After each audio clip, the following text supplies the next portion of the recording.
एक दफ़ा का ज़िक्र है। एक गांव हुआ करता था। उस गांव में एक फैमिली रहा करती थी। उनके बच्चे को स्ट्रॉबेरी खाना बहुत पसंद था। मम्मी, आपको पता है ना कि इस आइसक्रीम के ऊपर स्ट्रॉबेरी नहीं लगी, फिर भी आपने मुझे इसे क्यों दिया? मैं नहीं खाने वाला। इसे फेंक दीजिए या उस राहुल को दे दीजिए। बेटा, कोई बात नहीं, मैं तुम्हें शाम को नई आइसक्रीम ला दूंगी जिसके ऊपर फ्रेश स्ट्रॉबेरी लगी होगी, और उस राहुल को तो मैं कुछ भी नहीं दूंगी।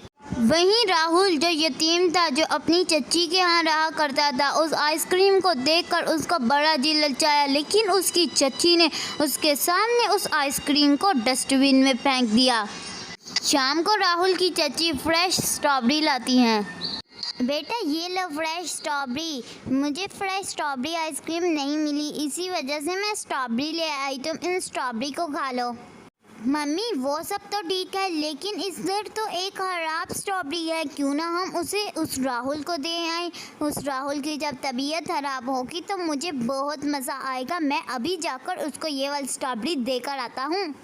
वो जाकर वो स्ट्रॉबेरी राहुल को दे आता है। पहले तो राहुल को अपने कानों पर यकीन नहीं आता है, फिर जब वो स्ट्रॉबेरी को खराब देखता है तभी उसको सारा मामला समझ आ जाता है। जैसे ही वो उस खराब स्ट्रॉबेरी को खाने लगता है तभी उसमें से आवाज़ आती है, अरे रुको रुको, मुझे मत खिलाओ, वैसे भी मैं खराब हूँ। अगर तुम मुझे नहीं खाओगे तो मैं तुम्हारी 3 ख्वाहिश पूरी करूँगी। क्या हकीकत में तुम मेरी ख्वाहिशात पूरी करोगी?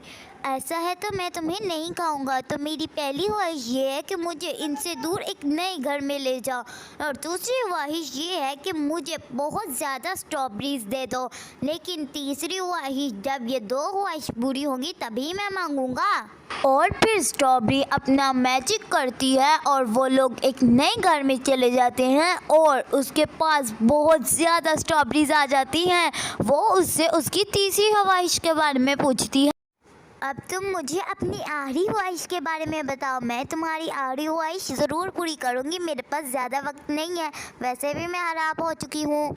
मेरी आखिरी ख्वाहिश ये है कि तुम मेरे साथ हमेशा रहो। मैं तुम्हें अपने घर के पिछले आंगन में दबा दूँगा, और इस तरह तुम मेरे साथ हमेशा रहोगे। फिर वो हंसी खुशी ज़िंदगी गुजारने लगते हैं।